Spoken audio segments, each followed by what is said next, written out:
আসসালামু আলাইকুম।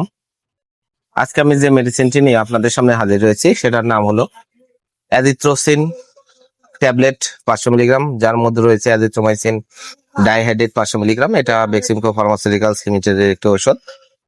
এটি একটা অ্যান্টিবায়োটিক, প্রাপ্তবয়স্কদের ব্যাকটেরিয়াল ইনফেকশন, ব্যাকটেরিয়াল সংক্রমণের জন্য খুবই কার্যকারী একটি মেডিসিন হচ্ছে অ্যাজিথ্রোসিন ট্যাবলেট 500 মিলিগ্রাম। আজকে আমরা এই ভিডিওতে অ্যাজিথ্রোসিন 500 মিলিগ্রাম ট্যাবলেট সম্পর্কে বিস্তারিত আলোচনা করবো। এটা মূলত কি কি রোগে কাজ করে থাকে, এর মাত্রা ও সেবন বিধি কি, এর পার্শ্ব প্রতিক্রিয়া কি, এই সকল দিকগুলো নিয়ে বিস্তারিত আলোচনা করবো।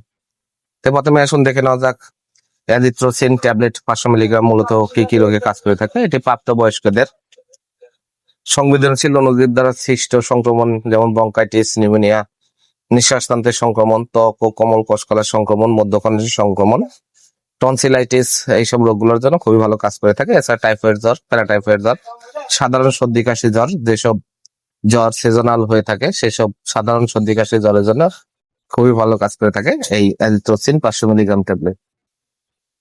এবার আসুন দেখে নেওয়া যাক এর মাত্রা ও সেবন বিধি কি। এটি প্রাপ্তবয়স্কদের সাধারণ সর্দি কাশি জ্বরের জন্য, টনসিলাইটিস, নিউমোনিয়া বা যে কোনো ব্যাকটেরিয়া ইনফেকশনের জন্য 500 মিলিগ্রাম ট্যাবলেটটি প্রতিদিন একটি অথবা দুইটি করে 3 দিন থেকে 7 দিন আপনারা সেবন করতে পারবেন, অথবা ডাক্তারের পরামর্শ অনুযায়ী মাত্রা ও ডোজ নির্ধারণ করে নেবেন।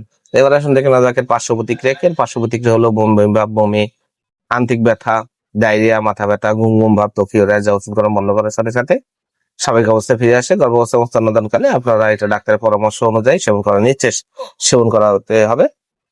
অ্যাজিথ্রোসিন 500 মিলিগ্রাম ট্যাবলেট প্রতিটির দাম 35 টাকা। আপনার হাতের কাছে যে কোনো ফার্মেসিতে অ্যাজিথ্রোসিন 500 মিলিগ্রাম ট্যাবলেটটি পেয়ে যাবেন।